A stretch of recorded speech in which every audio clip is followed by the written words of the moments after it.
mirror's secret. Anton had always loved antiques. His apartment was filled with old things, clocks, figurines, books. But his most prized possession was a large mirror in an ornate wooden frame that he bought at a flea market. The seller, an elderly man with a piercing gaze, said, "This mirror is special. It shows the truth." Anton just smirked, thinking it was a sales tactic. The mirror took pride of place in the living room. At first, everything was fine. But after a few days, Anton began to notice oddities.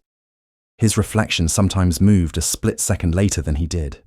Once, when he yawned, his reflection smiled. Anton shook off the uneasy feeling, blaming it on fatigue. But the strangeness continued.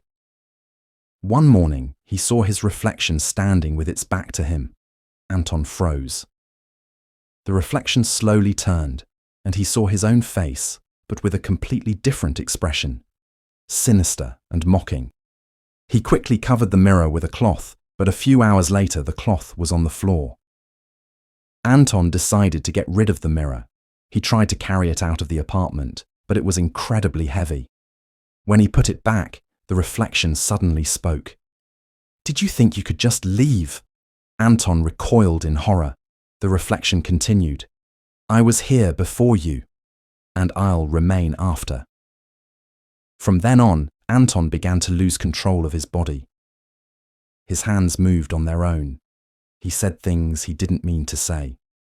One morning, he woke up and saw his reflection in the mirror sleeping. He tried to move, but couldn't.